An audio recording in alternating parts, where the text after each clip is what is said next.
Welcome to That's Rad Life, Love, and Wedding Planning in the Pacific Northwest, where our goal is to educate and elevate. I am Radhika, planner and owner of Radications, and today I'm joined by Jill Cooper from Jill Cooper Music, one of the amazing multi-talented musicians and DJs here in Victoria. Welcome to the show, Jill. I'm so excited to have you on. Where are you joining us from today? Thanks so much for having me on. I'm joining from Victoria, BC. That's where I'm located. And yeah, I'm super excited to chat with you today, Rad. I'm so glad that we could find some time. I know it's the peak wedding season right now. It is, yeah, it's definitely a very busy time. So I appreciate you cutting out some time for me today. But yeah, it's been a busy one.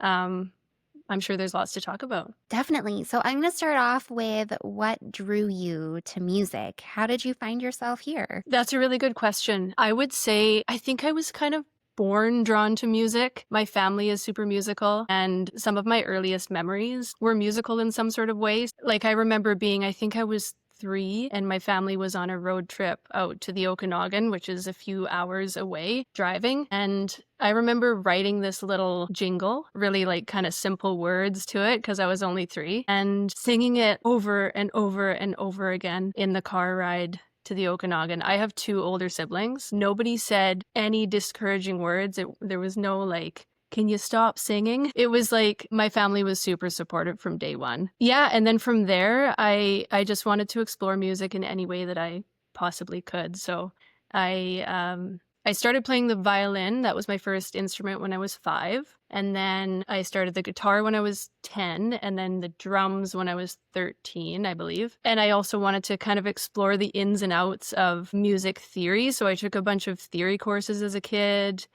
I just really dove into all those instruments and the theory behind it. I then got lots of opportunities throughout the following years to join some bands, and I was in quite a few different bands. I auditioned actually for this internationally touring percussion band when I was 18, and to my surprise, I got in, and I was super stoked. We got to tour parts of Europe, the US, all over Canada. So that was a really cool experience. And then from there, in my 20s, I started really focusing in on weddings, because weddings are naturally, as a musician, you get asked to do a couple a year, like even if that's not your main focus. And just from having done a few each year, from people that saw me playing out at pubs and stuff like that, I loved it. I kind of fell in love with weddings. Like they're so fun. They're such a love-filled day. There's so many memories being made within this short time span. And I thought it could be a way that I could bring all of my musical experiences to life and kind of get creative with it. So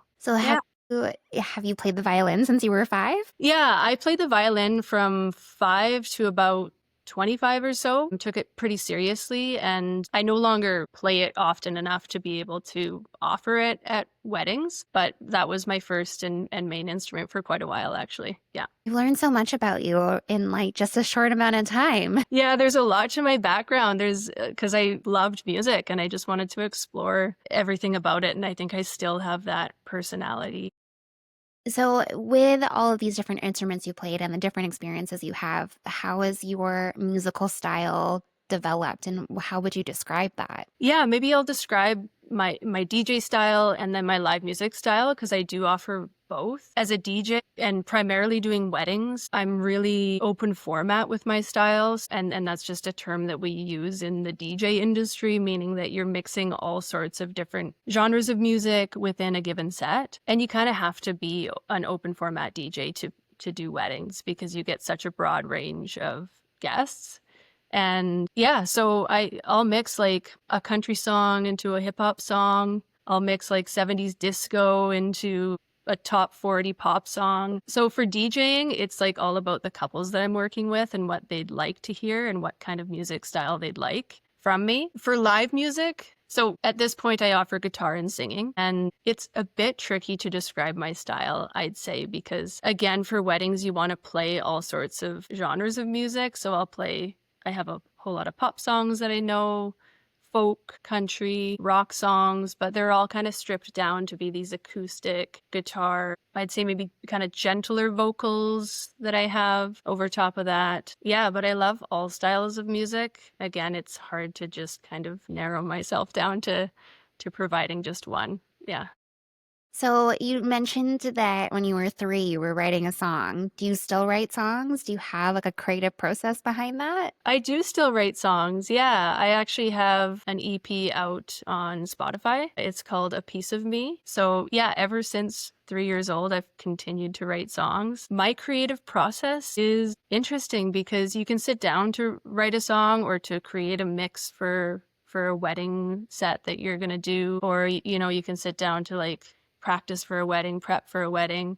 And sometimes the creativity comes right in that moment, and you're really kind of like practicing things and figuring things out as you're working through that prep time that you have. But also I'll get inspiration kind of anytime. So, if I'm out on a run and I have my AirPods in and listening to music, I might get inspired by that music and kind of like the formula to a song that I'm listening to and kind of want to emulate that in an original song that I'm writing. Or I might be listening to a song in my AirPods and those lyrics would sound super cool over the bass line of this other song. So it's kind of like a DJ idea that comes to mind for me in that moment. So yeah, the creativity kind of ebbs and flows and comes at different moments. So being in the industry now for how many years? I would say so. It's a little tricky because I started playing weddings quite a long time ago. I can't remember the year because I was playing a lot of public gigs and people would ask me to do weddings back then.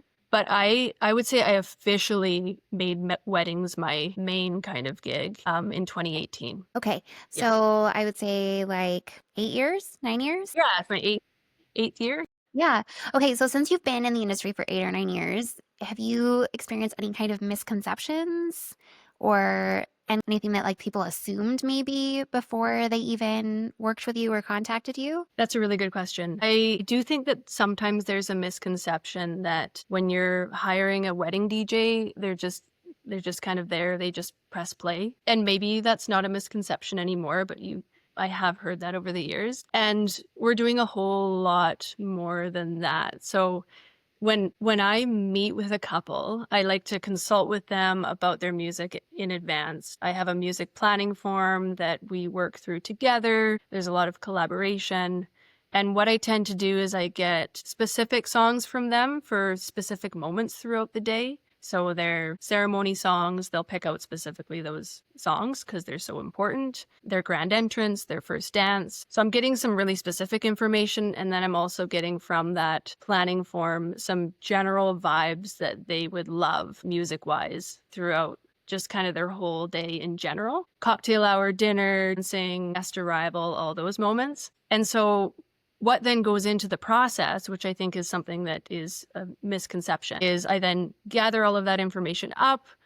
I've chatted with a couple a few times, and then I get super creative with that form that I receive from them. So we get to, like, what I get to do is figure out what would work perfectly with some of the cocktail hour ideas that they gave me, and figure out for their dance portion of the night what kind of tunes I can bring to the dance floor that they will love to hear because it's totally their style of music, and that also their guests and people of different generations will love to hear. So even just the time that goes into prepping for a wedding is huge and might be a misconception as well when you're hiring a DJ. For me personally, I spend a lot more time before your event than I do at your event. When I'm prepping a dance set, for example, if it's like a 3-hour dance set, I might prep twice as much music or maybe even more than that ahead of time, just because we don't know what exactly the crowd is going to react best to. And I want to have a whole bunch of different kinds of ideas that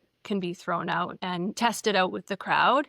Because people might be really loving hip hop, and then we want to have a bunch of hip hop coming up, or they might want to change from hip hop to EDM or, things like that. And so I think those might be some misconceptions, kind of what goes into the actual day before the day. Definitely. Yeah. I think that's like the misconception with like every industry profession, like a wedding and event, that, it's just the day that you're hiring them for. There's nothing happening beforehand. But there's so much that goes into being prepared, especially like 2 times the amount of music. That's a lot of music. Yeah, and I don't know if that's kind of across the board that Mhm. all DJs are doing that. It's my process that really works well for me, just because I want to be ready for whatever atmosphere, happens when we get to the dance floor. It's like we got to be prepared for these people to have the best night of their lives. And all of that prep work just helps me to feel really, really good about the choices that I'll make on the night of.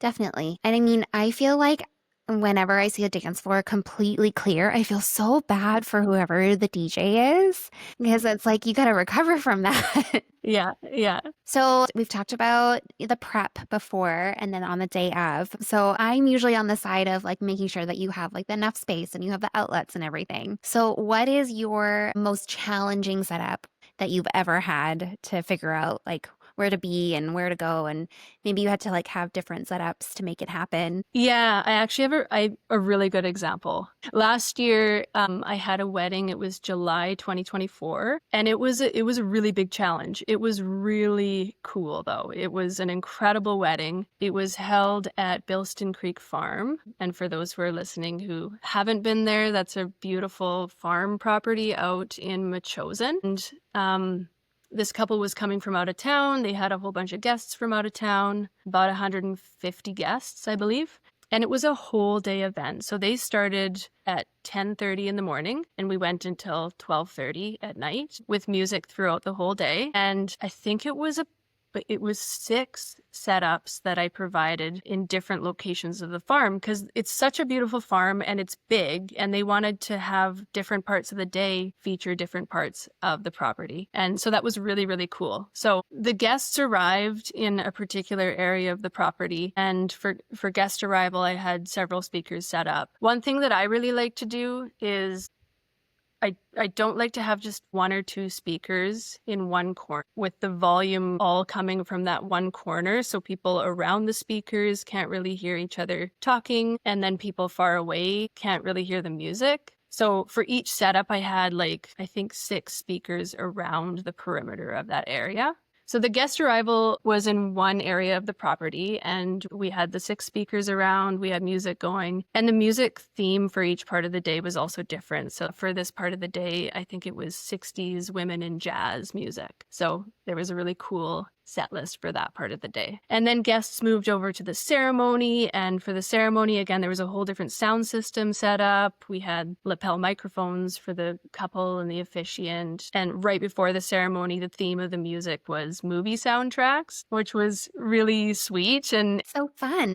personalized for the couple. And then after the ceremony, they moved inside to the barn for lunch. So there was a whole different sound system in there with a wireless microphone for the MC and the music theme for that, just because I find this was so cool, all the different themes. It was like acoustic, male vocalist, soft, romantic songs.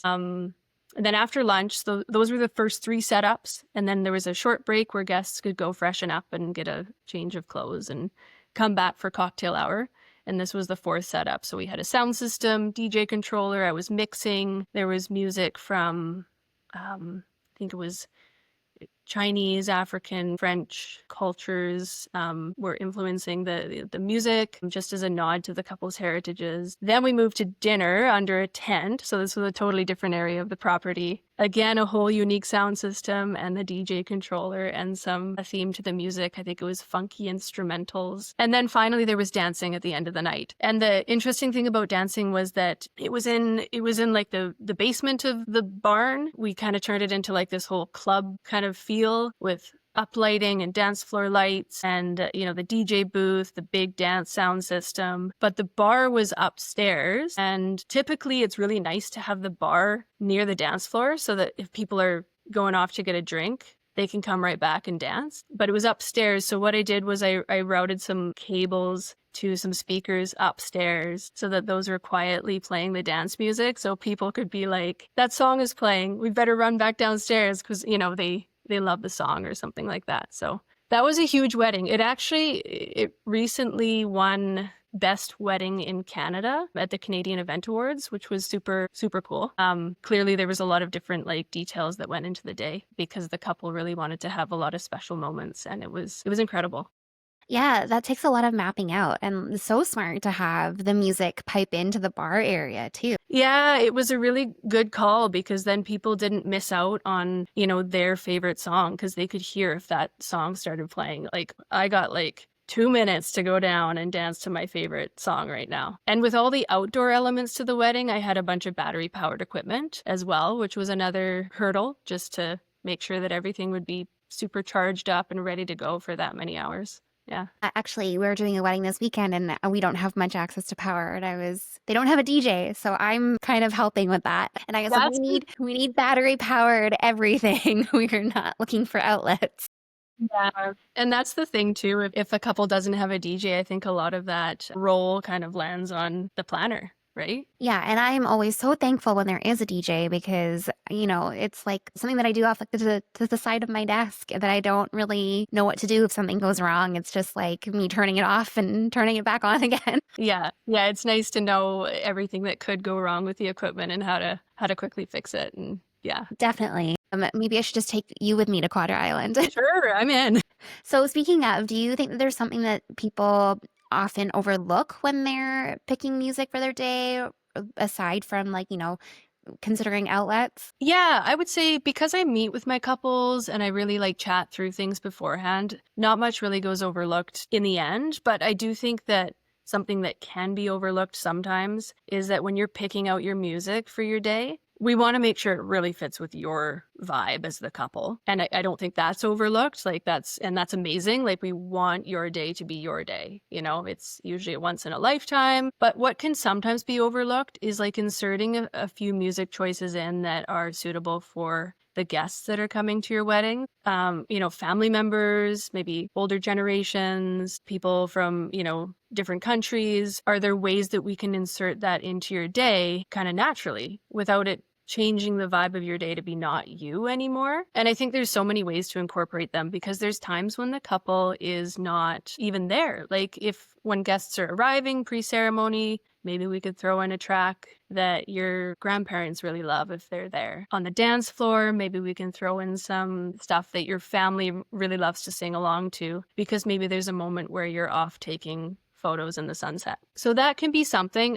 I would say another thing that can be overlooked is the moment of the first dance. And I talk this through with all of the couples that I work with. I think it's such a special moment. A lot of people do it. If you don't want to do it, that's totally fine. But if you do it, shorten the song. Like nobody really wants to be in front of all of these people with the spotlight on them for a full, 3.5, 4 minutes. So I typically recommend shortening the song. And if you do shorten the song, I would recommend not just ending it with a fade out. 2 minutes into the song, if you're fading out and the lyrics are still kind of going, it's all right. It's an okay way to end the song. But what I offer is I can actually clip out a portion of the song that's like the middle portion of the song. And so in advance of your wedding day, I can send you a version of the song where you have the beginning, it jumps to a later chorus instead of the chorus that it's about to start. And it has the end. And I just think with like the actual ending not being a fade out, it creates this really amazing opportunity to end with like a dip and to end with or some sort of move and to have this kind of natural, great ending to the song. And I think it's just like this tiny little detail, but to me, it's just, it can make that moment a little bit more special. Definitely. And I know I also tell people that they don't need to dance to the whole song for their dances with their parents, even if they're doing those. Yeah. Because and it's great to have somebody like you there that can also help clip that together and make the song really beautiful. Yeah. So I'll do it for the first dance and for parent dances. And I'll just send those to couples in advance of their wedding day so they can practice. They can let me know if I clipped out their favorite lyric and then I'll just switch things around. But yeah, you don't necessarily want to be up there dancing with your parents either for that long. Yes, that's true. Especially if you don't like the spotlight on you. Totally. Yeah. Yeah. So with social media, it's getting more and more prevalent. There's TikTok, Instagram, everything. Do you feel like that's impacted your job for better or for worse? Yeah, it's definitely impacted my job, as it probably does yours as well. It's such a bigger component of my business than it used to be. And I would say for better. It does take time. So you have to put aside that time to put together this content. But I've been posting mixes, DJ mixes from the actual events and weddings that I'm doing onto my Instagram. I have TikTok as well. I was a little late to the game with that one, but I've been posting content from those events, and I have a 360 cam so it can capture the audience dancing, and then it can capture me mixing. And I think it's just an amazing way to show the couples that are considering booking me exactly what they're gonna get. You know, what does the experience actually look like? Does my DJ actually mix? Does my DJ actually have lights? What's the energy of my DJ? I also post live music clips so people can hear what I sound like live. So it's been a really big part of the business in the last couple of years. I actually have a cute little story about that. It was somebody, and I heard this later than when it happened. So there was somebody who lived in Alberta, and apparently one of my DJ Mix reels, came across her For You page on Instagram, and she really liked it, maybe hit like. And then another reel a couple days later of mine came up on her For You page, and she liked it, she followed me. And then fast forward a couple months, she got invited to her friend's wedding, and they were getting married in Victoria. And she was from Alberta. She didn't know where I was from at this point, but she told me later, she said she thought to herself in that moment, I've got to get my friends to hire that DJ. I don't know where they're from. I'm gonna go, search them up. And she looked me up, saw that I was from Victoria, called up her friends, was like, oh my gosh, this DJ that I've been following on Instagram is from Victoria. She does weddings. You got to hire her. And it was just so cool to hear the story that just from like a couple of reels on social media, this person from Alberta got me hired for a wedding in Victoria. So it kind of blew my mind a little bit, because it shows you that power that social media can have if you're putting out content. That's amazing. I love that story. Yeah, it was heartwarming. It was really cool. Okay, so I know I'm not on TikTok. How are you finding TikTok? I was late to the game. It felt like I couldn't keep up with all these changes to, new social media platform. At this point, I just post what I post on Instagram on TikTok as well. And so I'm kind of just experimenting with it at this point to see. And it's interesting because some styles of videos or styles of mixes will do better on TikTok than Instagram, and then vice versa. So I'm in an experimental phase with TikTok, I would say. Yeah, I don't keep up with all of the TikTok trends or kind of those cool little things that you can do. But one day, hopefully I'll get there. I mean, it's another job in and of itself. Totally. Yeah, it really is. Just social media in general. I feel that all wedding and event industry folks are having to be content creators as well. I know, not something that I thought would be part of the job description. Totally. Yeah. Do you have any advice for anyone who wants to get into the world of weddings as a DJ or a musician, or even both? Yeah. If you really want to do it, it's awesome. It's a really detail-oriented job. It's like a high-pressure job as a musician or DJ, which I really thrive in that kind of environment. I think it's an amazing opportunity to be able to do weddings. I would say make connections, network with people, meet people who are in the industry, maybe shadow people who have that job, just to see what it's really like, or be like an assistant in some sort of way. But I think if you have a dream just in general as a musician, whether it's to work weddings or to be an original artist or to play in as many different venues and restaurants around town as you possibly can, dream it up, and then just kind of like I'm a big believer in dreaming, and then just once you've dreamt it up, dial it back and just think like, what's one thing I can do today? What's one small step that I can take towards that dream? And so maybe that small step is going to a networking event in the wedding industry.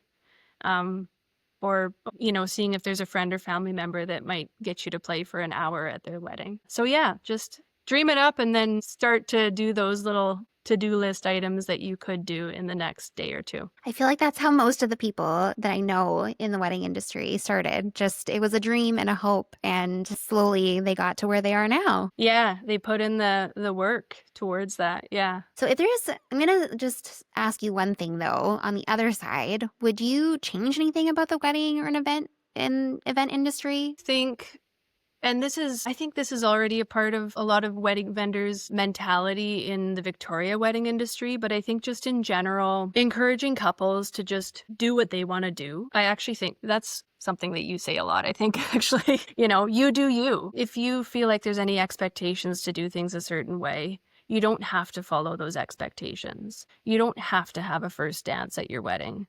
You don't have to have your ceremony happen in any sort of certain way, except for those legal components that do need to happen in a certain way. You can have your wedding be totally about like the dance party and make a really long dance section to the night, or you can have a really short timeline. So all of those kinds of expectations that are on couples, and I think there's a whole lot more these days with social media being a part of the equation. I think if all wedding vendors are kind of trying to take those expectations off of their couples' plates, then that would be a really cool way of being as a wedding industry as a whole. But like I said, I think a lot of people in the Victoria wedding industry are all about that already. Yeah, and it's interesting because I know that like the cookie cutter style wedding is something that a lot of us did without asking any questions. So I first got into the industry, and then slowly around the pandemic, it seemed to like be a catalyst for like, wait, why are we doing everything the same every single time? Yeah,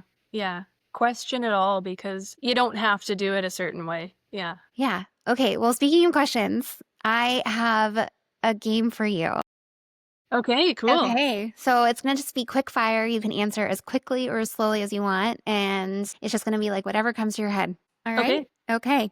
So, favorite meal you've eaten at a wedding? Ooh, I'm not so quick. Okay, I gotta say there was mashed potatoes at the inn at Laurel Point at a buffet that were just amazing, and they were very creamy and delicious. So that element of that meal. I mean, everyone likes a good mashed potato. Wedding trend that you think should stay? Wedding trend that I think should stay. I like little like props for the dance floor, like those little glow tubes or, like those cardboard cutout of your cat's face. Like I think anything kind of like that is really fun. Is there a wedding trend that you think that should go? Ooh, honestly, if you really want to do it. But what are some wedding trends right now? I feel like none of us keep up with wedding trends. Like I have them on like the peripheral, and every time I ask a question, everyone's like, "Wait, what's the wedding trend right now?" Yeah, yeah. I think I saw that people are doing like a late party until like 2 in the morning, or like 3 in the morning. Yeah, I'm Yeah, into that. yeah, yeah, I'm into that. I'm into, if you want to change your outfit partway through the day, that's cool. That's yeah, fun. Um, yeah, do whatever trends you like, and I don't know yeah. all the trends, so I I feel can't like this goes back to question. the you do you thing. We're like, we don't know anything about the trends. Yeah, we don't know Yeah, anything about the trends, partly I think because we just want couples to yeah. do what they do. Is there a song that you will never get tired of? I fully wholeheartedly believe I won't get tired of Pink Pony Club. It's still pretty recent, so we'll see, but I think it's an awesome banger. I'm gonna ask you next year.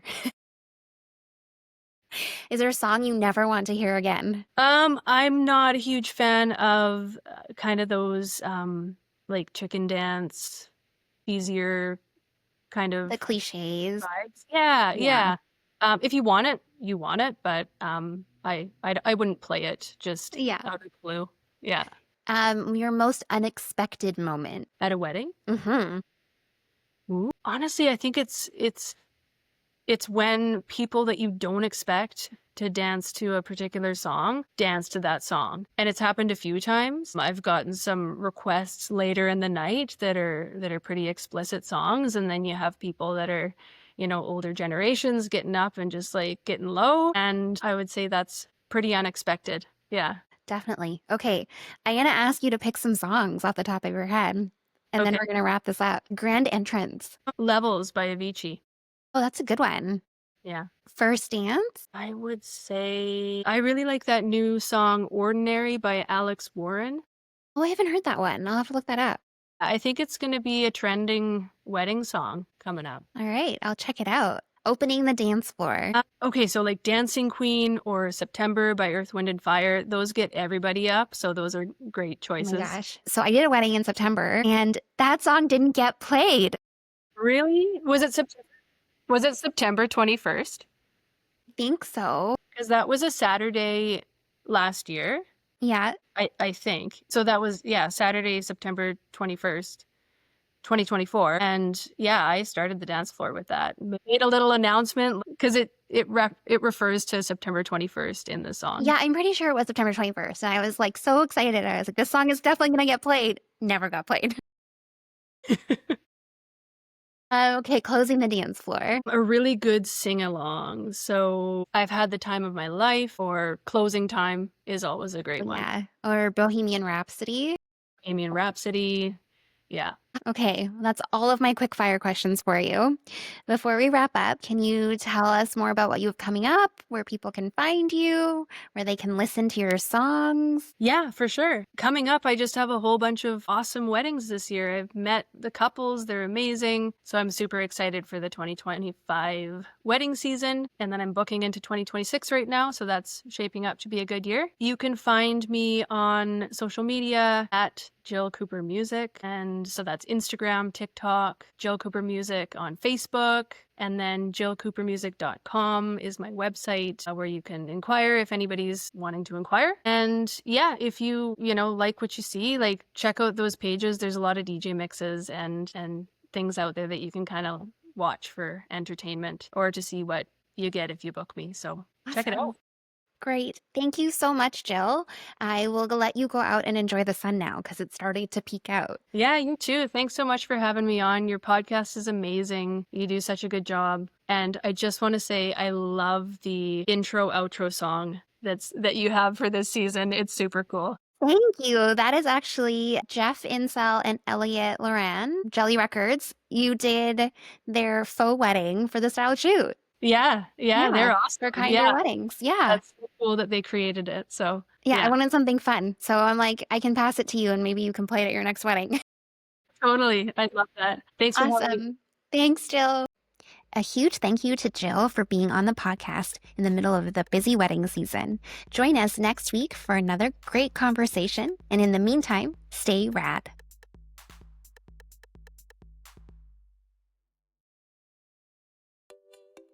Can you get into the funk tonight? Can you stomp to the beat and sway to the right? Can you feel it deep down in your soul? Can you dance to the rhythm and lose control? Can you let